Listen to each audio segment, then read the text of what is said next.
Disturb करे तो लाभ नहीं, वोटर डिस्टर्ब चलो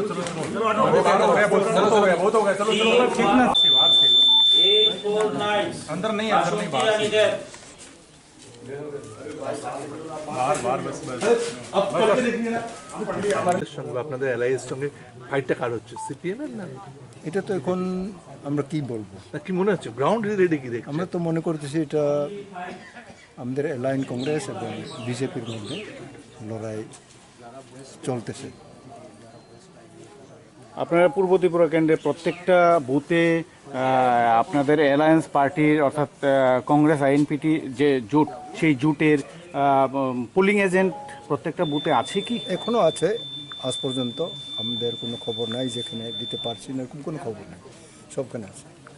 পর্যন্ত আমরা খবর পাইনি, আমরা অ্যালার্ট আছি, যদি কোনো জায়গা হয় সঙ্গে সঙ্গে আমরা ল অ্যান্ড অর্ডার এবং রিটার্নিং অফিসার অবজারভারদের নাম্বার আমাদের কাছে আছে, এইসবে আমরা ইমিডিয়েটলি কথা বলবো এবং তারা যদি এটা গ্রহণ করে তো ভালো, গ্রহণ না করলে আমরা আরও ঊর্ধ্বে আমরা যাওয়ার চেষ্টা করি।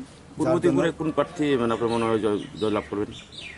এটা তো এখন অগ্রিম বলতে পারবো না, আমরা যেভাবে দেখছি আমাদের পক্ষে মানুষ খুব তাদের স্মাইলিং ফেস আমরা দেখি, মানুষের আমাদের উপরে যে আস্থা এটাই তারা প্রকাশ করার চেষ্টা করে, যেটা আমরা মনে করি সব কিছুর ঊর্ধ্বে মানুষের হৃদয়ে যে আশা এবং তাদের যে কনফিডেন্স, এটাই আমরা মনে করি আমরা আগেই যাব এবং জনসাধারণ আমাদের অ্যালাইন পার্টিকে তারা বুঝে, এটা আমাদের বিশ্বাস। সিকিউরিটি অ্যারেঞ্জমেন্ট নিয়ে কিছু বলবেন? যে সিকিউরিটি অ্যারেঞ্জমেন্ট করা হয়েছে বলা হচ্ছে, মানে অভূতপূর্ব সিকিউরিটি, মানে যদি এখানে সিকিউরিটি ঠিকভাবে থাকে শেষ অবধি। এখন পর্যন্ত কি দেখছেন সিকিউরিটি? এখন পর্যন্ত তো সবখানে আমরা কিছু কিছু খবর পাইতেছি, আরম্ভ হলো খালি আরম্ভ হলো এবং এটা হইতে হইতে তারা 10টা পর্যন্ত যা করার তারা ওয়েস্টে করলো, যেটা আমরা এদিকে আমরা এটা করতে দেব না। এটা আমরা কেন্দ্রীয় বাহিনীর যে বিষয়টা, কেন্দ্রীয় বাহিনীর প্রত্যেকটা বুথে বুথে যেভাবে থাকার কথা, আপনার কাছে এই পর্যন্ত পূর্ব ত্রিপুরা কেন্দ্র থেকে এরকম কোনো নিউজ আসছে যে কোনো বুথে কেন্দ্রীয় বাহিনী নেই বা এই ধরনের কোনো এখনো আমি খবর পাইছি না, আমরা শুনছি এবং আমাদের শক্তভাবে এটা আমরা রিকোয়েস্ট রাখলাম, অ্যাপিল রাখলাম state government, central government, election কমিশনের কাছে, যে যাতে পর্যাপ্ত পর্যায়ে সিকিউরিটি থাকে, সেন্ট্রালে হোক স্টেটের হোক, যাতে তারা উইদিন দেয়ার কন্ট্রোলে সব কিছু থাকতে পারে, এটা আমরা চাই।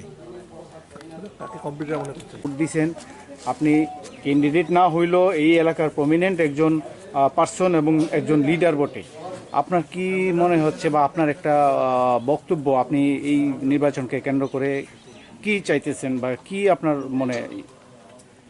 এখানে আমরা দীর্ঘ 2 সপ্তাহের উপরে আমরা সব দিকে ঘোরাফেরা করি, আমাদের বক্তব্য জনসাধারণের কাছে আমরা তুলি।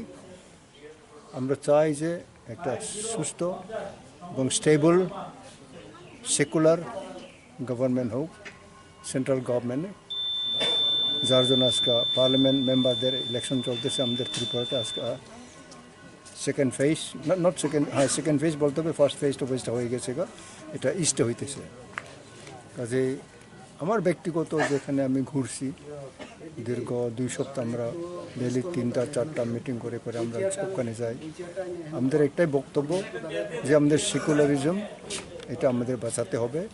ভারত সংবিধানে যে সেকুলার লেখা আছে এটাকে উঠাইয়া নষ্ট করার একটা প্রচেষ্টা চলতেছে। এভাবে আমরা রিউমার শুনি যেটা কোনো ব্যক্তি এটা করতে পারবে না, এটাকে আমরা রেসিস্ট করব, যাতে ইন্ডিয়ান কনস্টিটিউশন যেটা আছে এটাই থাকবে। এটা আমাদের মেইন উদ্দেশ্য এবং জনসাধারণকে কোনো ভয় ভীতি দেখাইয়া ইলেকশনে ভোট আদায় করা আমরা কোনো জায়গা আমরা দিব না।